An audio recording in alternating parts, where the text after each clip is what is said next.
What's going on, guys? Round one is over. First of all, before I get into that, let me just apologize. The lighting in the hotel is not awesome. You can see I look really yellow. I tried it a couple different ways, and this is the best I could come up with. So sorry for that.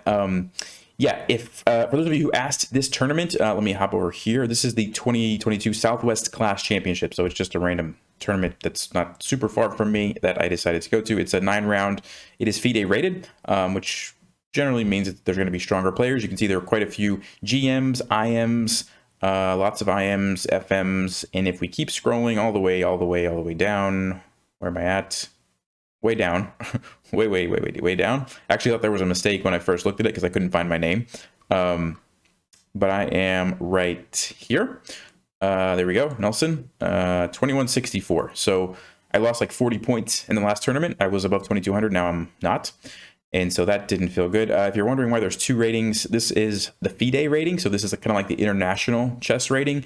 And then this is the United States Federation rating. So the reason they're different is because growing up, some of the tournaments that I would play in would be USCF rated, but not FIDE rated. And so I just, over the course of my life, have played in more USCF rated events than I have FIDE rated. And so that's kind of why they don't match. Anyway, if we go all the way back up to the top, though, this guy right here was who I was matched against for the first round. So I got one of the top GMs, 26-29 in round one. So we're going to go look at that game now. All right, here we go. I was white. And I think I mentioned this before in some of my videos, but I'm planning on playing the King's Indian attack or defense every game. I did the course on it and I learned a bunch of theory. So I have a lot of those lines floating around in my head. And so I just decided that's what I'm going to play. So yeah, I didn't change the strategy here. Played knight f3. And I'll just kind of go quickly through these. This is pretty standard, right? You develop the knight, you fiend kettle the bishop. And sorry, I didn't mean to make that blue. I meant to make it red. And e5. So the threat is e4, kick my knight around. I have to go somewhere awkward. So the way that you kind of respond in the King's Indian is by playing d3, prevents the pawn from moving forward. All right, so he gets the center, castles, and bishop e7. So this is the moment in the game where black kind of has to decide how they're going to approach it. So this is pretty common. Like a lot of times you'll see this 3 pawns in the center with the knight on c6. The classical sort of main line would be knight to f6, then like bishop e7 and castles, kingside. There's also like the 4 pawns attack. What this guy decided to do was bishop e7 and go into like an Averbach. And that's basically the point is you delay developing this knight for a while and you try to use the bishops to help support this pawn and attack the white king by pushing your h pawn and getting the rook involved. So that's what I was expecting. I had covered this in the course, and so I had, you know, theory learned, and I had an idea of what I wanted to do here. So I wasn't thinking at this point at all. I was just playing very quickly. Knight a3 is kind of the line that I've been learning, right? So bishop e6. This is pretty common. I think bishop g4 is also another way. Both moves kind of the same idea. You're just developing the bishop, getting the queen out, and a lot of times black will castle that way. I played e4. This is pretty common in the King's Indian. You develop, and then at some point you have to strike back with e4. This is generally the way to do it. And d4. So black doesn't want to open up the center because they'd like to attack you on the flank. And usually when you're attacking on a flank, you want the center to be closed, and that way black's king is actually safer this way. So I was expecting that move. Knight to c4. This is pretty standard. We're just pressuring this pawn on e5. So it's attacked twice now, only defended once. So he plays queen c7 to defend it, and then I played a4. This is a nice square for the knight, and if black is allowed, they're probably going to play b5, kick my knight away, and I have to go back, and black gets a bunch of space, and so a4 just prevents that from happening, right? I stopped the pawn from coming forward. So h5, this is pretty, like I said, this is kind of the whole point. This is why you play this opening, right? You want to start pushing this pawn down and get some sort of attack going. So I knew that was going to happen. c3, again, I'm not really thinking too much here. I've studied this line, and I know that this is kind of the theory. So c3, h4, I traded, and right here is when I finally started to think a little bit because I couldn't remember the line. I know that there are some lines where you play b4 and it looks really weird, but you know, if the knight takes, then they're losing this e5 pawn, so that's really bad for black. You just take here. And then I couldn't remember, like I thought there were some lines where you give up this pawn and you maybe like do something like this and get some counterplay, but I couldn't remember. And I was afraid to just give away this pawn because it looks like after a5, I don't have compensation. Computer's saying knight takes h4 is actually a good move because now that the bishop's been drawn away, and so maybe I should have went with b4. I'll have to look at this more in depth later, but I couldn't remember that, and so I decided to go with just sort of a safer move, bishop to d2. You know, it's a developing move. Maybe I can bring my rook here. It supports b4 if I want to do that in the future, and it just gets the bishop off the back. So I didn't feel like I could go wrong with that, and yeah, so bishop d2, and now he plays h3, and this is a very like kind of unintuitive move in the sense that most of the time, at least my experience, is that you want to open up the rook because you want the rook to be involved in the attack. And when you play h3, that rook's not going to be involved in attacking my king anytime soon. Obviously, I went back here, but the rook is shut off. Now, I do think that there are some chess engines that have played positions like this, and they like to push this pawn down. I don't remember the exact game. Maybe somebody in the comments can help me out. Remember, like, which chess engine plays this way? But I think chess engines really like it. The point is, my bishop is like really bad, right? I mean, look at this, and the king is kind of awkward too because a lot of times you can escape to h1 and hide your king if you need to, but I can't now, and I also can't go here. And so it kind of, you know, I have to be really careful. So that's the idea. It's a trade-off, right? Because the rook's no longer involved, but black does get some nice space and then these other advantages that I mentioned. So he did that and then immediately took this. He didn't even think about this.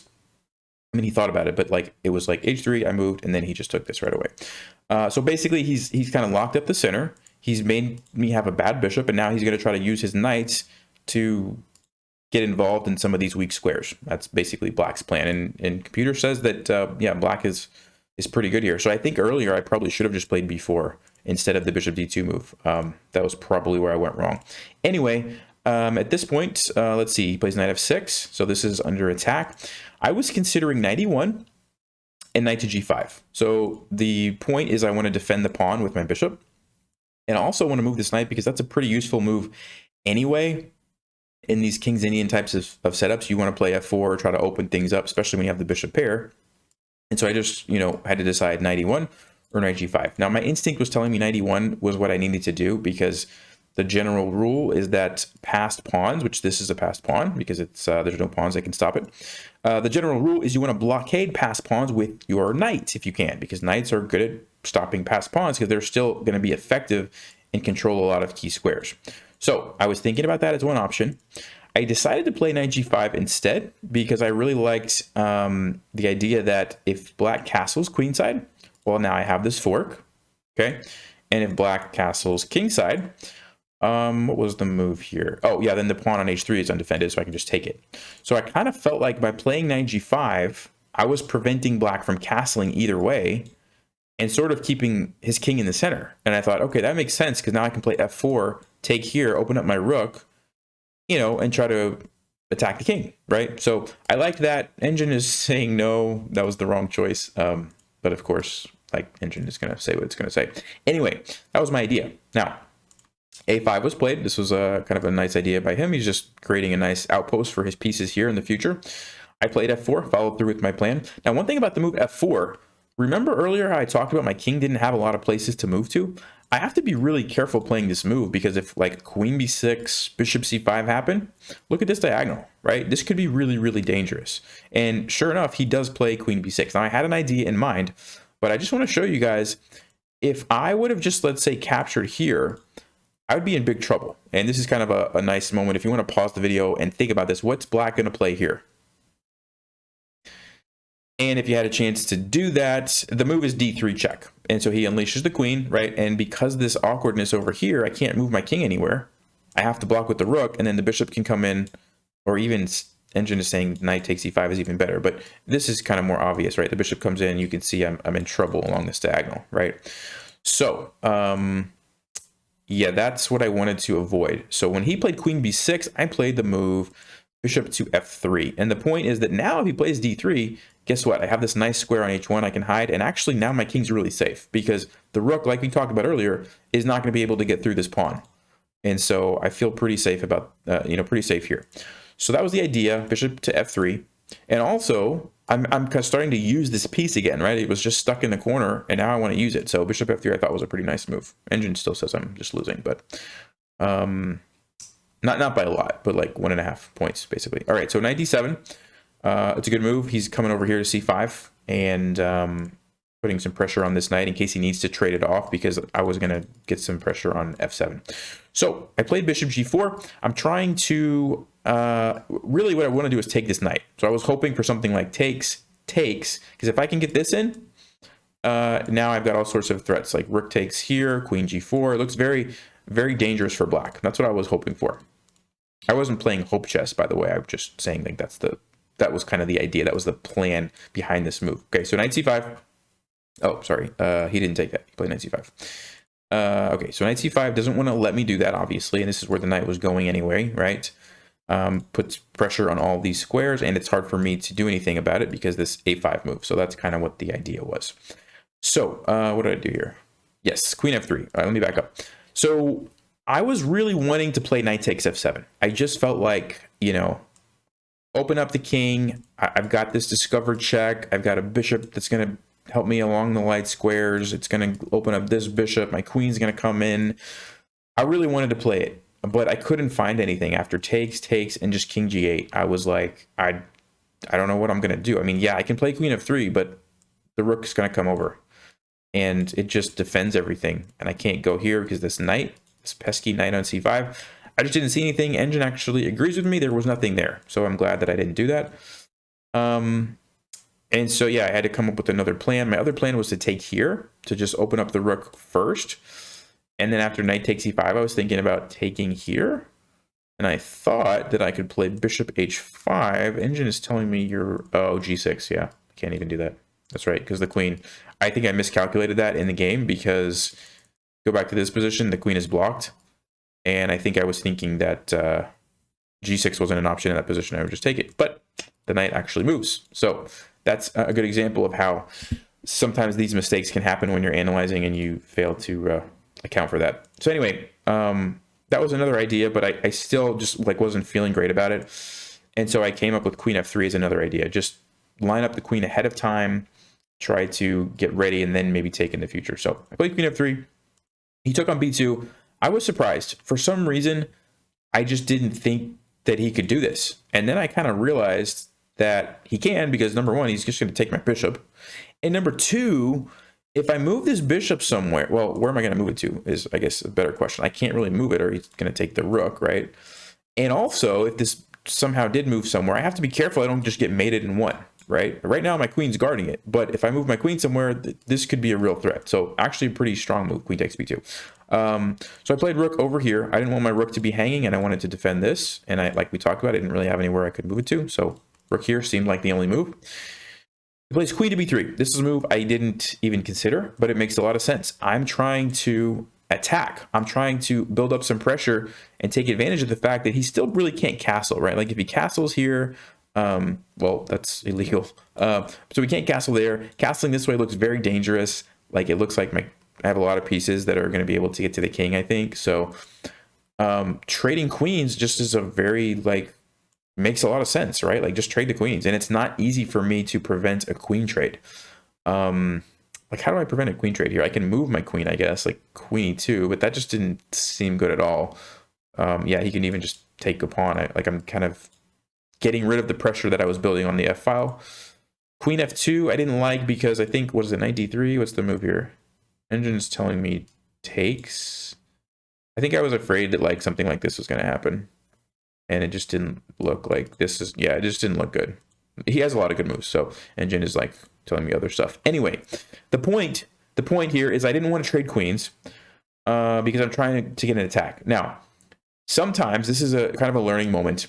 Well, by the way, sorry for being all over the place here. Let me ask you guys this question. What do you think I played in this position? It's not a move that probably comes to mind.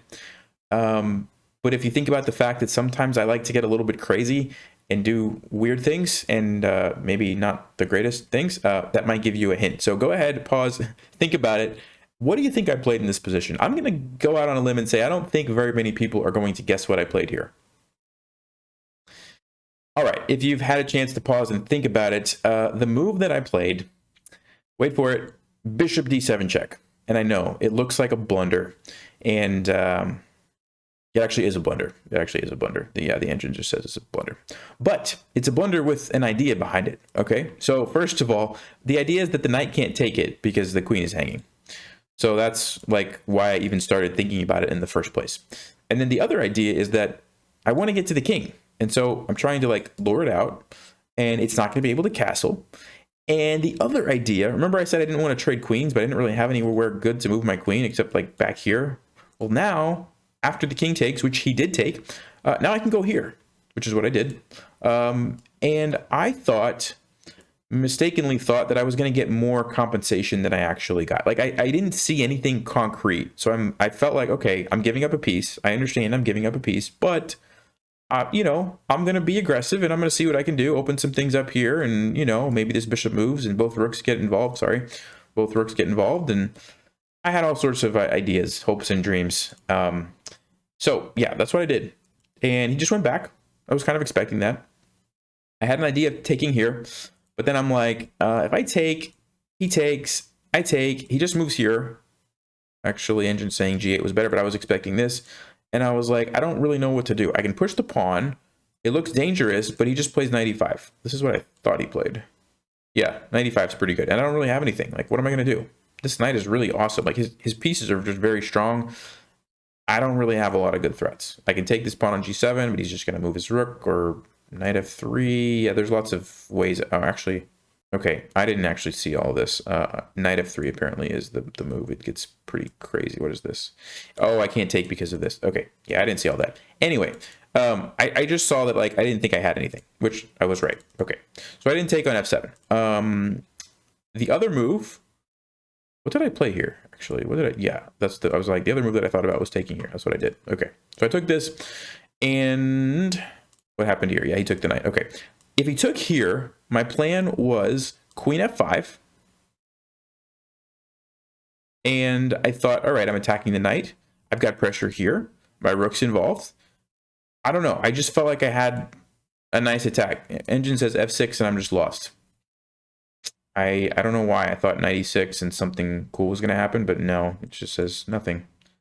Nothing's happening. Queen, let's see, knight F3 is good for him. Queen takes A4. Okay, so I didn't have anything. But in my mind, I felt like I did. I just really felt like I had more than that. Okay, but he took here, I took, and then he took on C4. And right around here was when I was realizing, like, yeah, bishop D7 was really not a smart move. Like, you just can't give up your light squared bishop for nothing. And that was just, part of it was I was getting tired. The other part of it was I didn't think I was going to actually have chances to win going into an endgame. And if we go back just for a second, right here, you know, I could have taken this, and then, I don't know, I guess taken here or something and tried to play this position. But I don't know. I just felt like it was just better for black. He's got the passed pawn. These look very weak to me. He's got outposts. You know, I don't really have much over here. I don't really know what's happening. Without the queens, there's no attack. Yeah, an engine says black's just very good. So it wasn't going to be a good endgame. So because of that, that's why I was like, well, hey, you only live once, right? So, okay. And let me back up. I'll just show you what happened. But yeah, at this point, basically the game is over. Like, engine is saying -7. And I'm playing against a GM. So there's no tricks. There's just nothing happening. So I'll go quickly to not, you know, waste your time on this. But I tried to create some counterplay here, piling up on some pieces. Nice move on his part, because if I take the knight, I lose my queen. And if I take the queen, well, then he takes it back with the knight that I was trying to attack. And so he saves his knight and everything is just kind of defended. So I was like, okay, I got to move my queen, because if I trade queens, I'm just down a piece. It's over, right? So I'm like, let me keep the queens on the board. The only thing that I have is the fact that he can't castle, right? Remember, he lost castling rights earlier. So I'm like, well, maybe something crazy can happen. He takes this, tried to bring the queen in. He goes in. He lets me have this. Really nice idea on his part. Just plays rook B8, and everything is defended. This is defended. This is defended. This is defended. This is defended. This is defended. This is defended. I mean, I've got some threats, but everything's just defended, right? Like, look at this. I can't do anything. So I played queen here. I was trying to stop the fork, which was coming next. He took the pawn. Of course, he wants to trade queens. I thought about taking this pawn. I didn't do it because, why didn't I do it? Was it knight F3? or 92. I felt like both of these were good for him. 92, yeah, 92, and I'm losing the rook and don't really have anything. So, what did I do? I just went back to a7. We went back a couple times here. He got the pawn for free, basically. And he plays king f8. Really good move. The point is he wants to take this and checkmate me. And if he takes it right away, I have got the pin, and now I'm actually winning the game. So he plays king f8. Simple way to just kind of get out of that pin, right? So now this is a real threat. And what did I do? We got rook f4, try to protect it. Rook h5. Don't really have anywhere good to go with my bishop. If I go back, g5 is what I was afraid of. And yeah, this is a nice fork. So what did I do here? I played here. In my mind, I was thinking takes. Maybe my queen can like jump around. I can take this knight, and maybe I have some crazy checks where I can fork some pieces or something. But I forgot to think about the fact that he can just move over, right? He doesn't have to take it. So I lost my bishop. I don't have anything now at all. I went over here trying to create some threats, but it's really just over. I was thinking like maybe if he takes me, I can do some crazy perpetual check action. It doesn't even work. He can like escape and stuff, but I thought maybe I could do that. But he didn't even do that. He just goes here, which is the best move.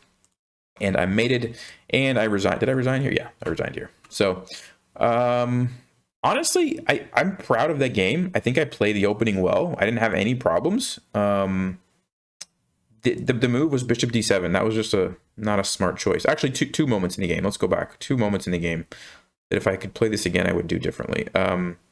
Number one, I think bishop d2 wasn't the right move. I think I'm okay here if I do something else. I want to research this position a little bit more, but bishop d2 seemed like the wrong approach. That's one moment.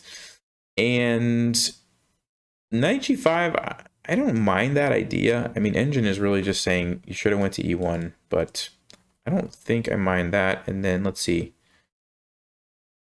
Right here. Yeah, this was the big moment. Bishop d7 was too overzealous. I should have just traded, gone into the end game. Yeah, it's going to be worse for me, but you know, maybe I could have done something and pulled out a draw or something. So anyway, hope you guys enjoyed that. It was a tough round.